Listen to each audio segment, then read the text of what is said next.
What's going on, guys? It's Jimmy here. Welcome to our daily show where we discuss everything going on here in our country that you need to know about here on a daily basis, including money, investing, the stock market, the fourth stimulus package update, and stimulus check update. We got some major news going on here today. Also, we have stimulus money arriving early for millions of Americans and multiple different states here proposing and actually passing state stimulus checks, tax rebate checks, and money going out here. And I have updates for you here on multiple different provisions here for you guys here in this video. So if you haven't subscribed yet to our YouTube channel, make sure to click the subscribe button down below. I will be keeping you up to date here on everything going on here in our country on a daily basis. Let's jump right in. Also, thanks so much for hitting the like button for us down below. Here we go. Okay, first up, Democrats weigh jamming Mitch McConnell on a China bill, which is a China compete bill to make the America more competitive with China. This is because of the next kind of reconciliation package, the possible next stimulus package, the Build Back Better package, which Democrats are working on right now. The Democrats have already come to some agreements with Democratic Senator Joe Manchin, who was maybe the only person to hold it up last time around. Remember from the last stimulus package last year that the Democrats passed all on their own through the reconciliation process, which is the process where you only need 50 votes to pass it in the Senate. That package had the $1,400 stimulus checks for adults, $1,400 stimulus checks for children, and $1,400 stimulus checks for adult dependents and college student dependents who didn't even receive stimulus checks from Stimulus Check 1 and Stimulus Check 2, which were passed underneath former President Donald Trump. Okay. It also have the child tax credits for 1 year, which have now expired because they have not been able to come to an agreement for this year. Those were $3,000 to $3,600 for last year, and they went out to most people in monthly payments. It also included rent assistance, mortgage assistance, utility assistance for billions of dollars. The rent assistance alone was over $40 billion, and the mortgage assistance was $9.9 billion. I actually have videos for you guys down below in the description of this video on how you can apply for rent assistance, mortgage assistance, and utility assistance in your area and how to find it. And remember that the Republicans actually passed a bill or a couple bills in the past, but most notably the 2017 Trump tax cuts. They passed that through the reconciliation process as well without any Democrat um, votes. So that was in 2017 when the Republicans controlled the House, the Senate, and the presidency, and they passed that without any Democratic uh, votes. So what's good for the goose is good for the gander, as my father would say. And actually, ironically, in that, or yeah, I guess that's a kind of a good word there. The Republicans raised the child tax credits in that bill. Obviously, that was prior because it was in 2017. They raised the child tax credits from $1,000 to $2,000 back then. But they weren't paid out in monthly payments. You had to do your tax returns to get it. A lot of people don't realize that. The child tax credits have been around for 23 years. Okay, and then they were just raised again by the Democrats now from 2,000 to 3,000 to $3,600, depending on how old your child is, and had the monthly payment option, which was a really good option for a lot of people because if you didn't even file taxes, you could get it, which a lot of the poorest people in the country don't file taxes. So that was a good thing, and the monthly payment option is good because a lot of people got a little bit every month and didn't spend it all, all in one place, which was a good thing. But Mitch McConnell is, I'll show you the headline here. Mitch McConnell is threatening to block the China Compete bill, which brings manufacturing jobs, especially of chip manufacturing, back to America. Well, that's what the bill aims to do. Instead of having chips, we have a chip shortage here in the country. Instead of having them produced overseas, or some of them produced overseas. The bill aims to have more of them produced here in the United States by having factories built here in the United States, and having Congress allocate money for that and have jobs done that here in the United States. Well, you see here, Mitch McConnell on revival of the Build Back Better bill, not so fast. Well, he says that the Republicans in Senate will block that bill and not pass it if Democrats bring back the Build Back Better bill and say that they're going to pass that. Well, Democrats have now potentially come up with a way to maybe get around this, and that is to vote on the China Compete Act first before they vote on the Build Back Better bill. And it just makes sense. The China Compete Act has actually passed the House and the Senate. But the reason it hasn't gone to the president's desk is because the House and the Senate have passed different versions of the bill. So remember, they have to pass the same version of the bill, and then it goes to the president. So if you pass completely different versions of the bill, it doesn't pass. They have to pass the same version of the bill. So Mitch McConnell's threatening to block it, but Democrats are saying, well, we're going to vote on it shortly here, so we'll have to see what happens. Republicans may block it anyways, knowing that this is the case. Yeah. But it is a good bill for the United States because it brings jobs back home.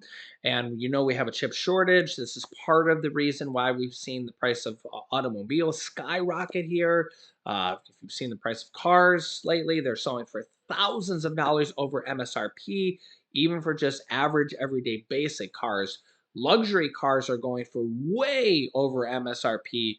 In some cases, like Range Rovers and like some Mercedes, like a G Wagon, they were going for as high as $100,000 over MSRP in some cases.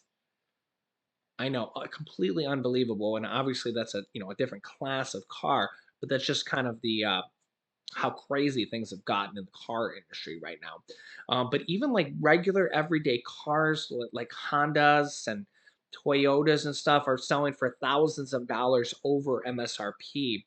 And a lot of that was just due to supply chain constraints. And used cars as well started to gravitate up thousands of dollars more than they were just 6 months ago. Same thing. So used cars actually got up to the price of new cars, because new cars, depending on how old the used cars was, obviously, but slightly used cars, instead of being cheaper, were actually around the same price of a new car, because new cars were selling for sometimes $5,000, $10,000 over MSRP because of the shortage of cars and supply and demand. This is kind of what we're seeing with gas prices. This is what we're seeing with food prices. This is what we're seeing all over. And yeah, I mean, this is what we're seeing everywhere. Inflation is just everywhere around the world, and supply chain, the pandemic, oil prices, gas prices, it's everywhere. It's everywhere. And there's all different kind of reasons. And in the case of automobiles, chip shortages was one of it. Supply chain constraints were one of it. Actually, Ukraine actually makes a lot of automobile parts for some of the car manufacturers. So that was actually a big hindrance as well. And there was that big container ship that went down that had thousands and thousands and thousands of cars on it. That was another hit to the automobile industry as well. So there's just been so many different things that have gone on, and even if you went to buy a used car, you may have noticed the price differences. It's insane, insane, right? So this China Compete bill is something that we want to pass. It is bipartisan. Mitch McConnell's, he's trying to protect his interests and the Republican interests because they don't want a Democrat bill to pass. But we will have to see here. I'll keep you up to date here on what's going on here. Meanwhile, we have multiple different stimulus funds and stimulus provisions going on here. First, for multiple different states here. First, Connecticut created a $34 million COVID relief fund for essential workers but it remains largely unspent. Largely unspent. Here's why. Yeah, the state of Connecticut set up a $34 million fund to help frontline workers like grocery store employees, healthcare workers that were impacted by the pandemic. But only 1% of the money has been awarded so far. Connecticut's program to replace lost wages and cover medical expenses for frontline workers who caught the virus has stalled due to a low profile and a complicated application process. More than 6 months after it launched, and 1 month after lawmakers and Governor Ned Lamont dramatically expanded the potential applicant pool, the state has only awarded $361,000 or 1% of the $34 million budget. And according to the Comptroller's Office, only 1 out of every 17 people who completed a preliminary registration process has received the funding. Ouch. A representative says, that tells me there's too much red tape. We know that the need is out there. We've got to keep fixing it until we get it right. Until we're certain that every worker who deserves this payment has applied, we're not going to give up on it. The full legislature indicates that $34 million is to cover lost wages, out-of-pocket medical expenses, and burial costs related to virus cases between March 10th, 2020, and when the pandemic first struck in the state of Connecticut until July 20th, 2021. Burial costs for the state are capped at $3,000. There's no cap on other awards, and all funds are issued on a first-come, first-served basis. For more information about this program, if you think you might be eligible, it's unclear if you can still apply. I'm not sure about it, but if you think you might be eligible or if you know anybody that might be eligible, you can go to this website. You can pause it here, or you can call this phone number. You can pause the website. Next up, also I'm going to mention this here as well. FEMA will cover funeral expenses for anyone that passed from the virus. As you can see here from this previous article from the New York Times, for the whole country. Yeah, and you can just Google this. You can Google FEMA COVID funeral expenses. But here's what it says here. If you're covering the cost of a COVID-19 funeral, FEMA may be able to help. You may qualify for up to $9,000 per funeral for expenses.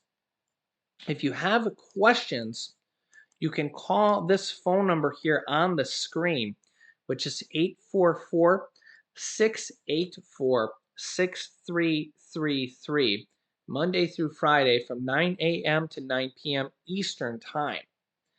Eastern Time. You can pause it here if you'd like to, but if you had any family members that passed from the virus, first of all, my condolences. There are over 1 million people in the U.S. that have passed from this virus, and it's still going on. We're averaging about 100,000 new cases per day of people that are testing positive at official testing facilities, and who knows how many are testing with just at-home tests. So the virus is still going on. But if you had a family member that passed, you can call this number and potentially get their funeral expenses reimbursed. You'll have to talk to FEMA and get the information on what you need to do to qualify. So yeah, let me know if that helps. I'm just trying to help out as many people as I can here on this channel with as many items as I can, as much information as I can. That's really one of my goals here on this channel. Next up, the state of Massachusetts proposed rebates would offer relief to 2 million Massachusetts residents. A relief proposal, let me see if I can zoom this in here.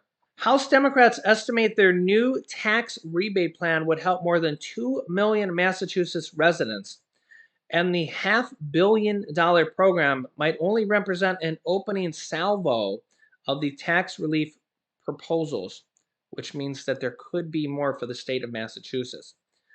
The program legislative leaders placed on the table Thursday would offer one-time $250 payments to middle-income taxpayers across the state, a move lawmakers pitched as a more targeted way to relieve the pressure of crushing inflation and soaring gas prices. Be $250 per person and $500 for married couples filing jointly. I'll get the information here.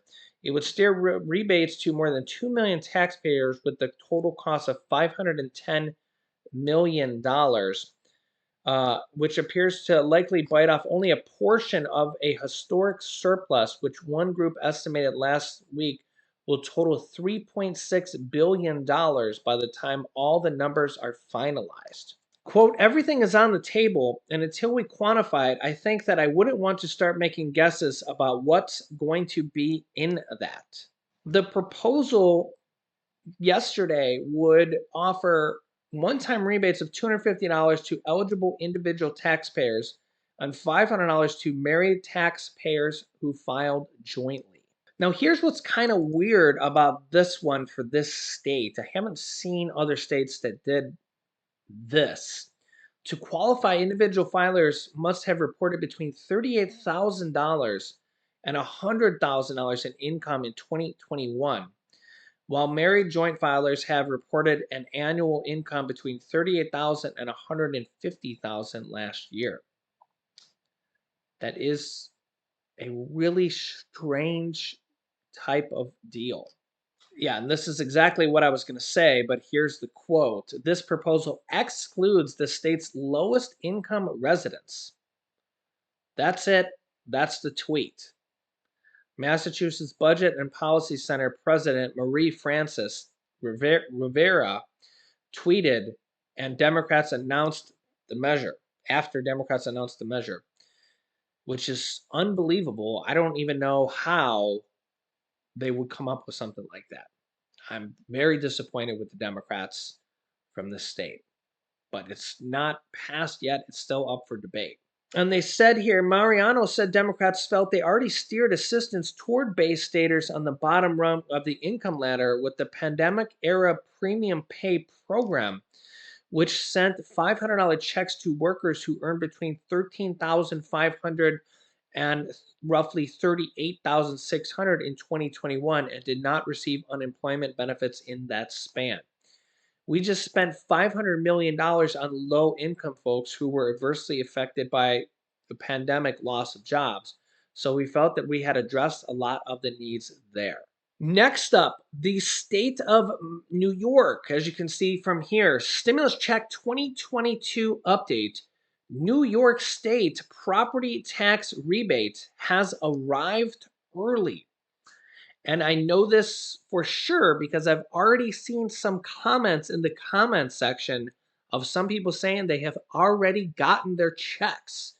So congratulations. I know that everybody's not going to get them already, but some people have. And let me know in the comment section if you've gotten yours already. Here is the details. Homeowners in New York State should expect a one-time property tax rebate check in their mailboxes sometime this month, as the scheduled stimulus dollars arrive early, which is always a good thing. And it's good to see something arriving early instead of late for once, right? Right?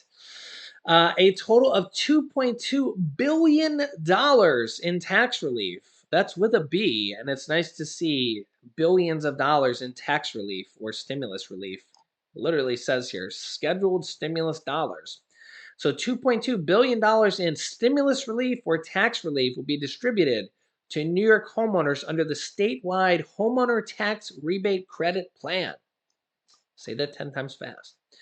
Under the tax rebate concept, middle-income homeowners across the state will be given some amount of relief from the rising cost of food, gas, and consumer goods.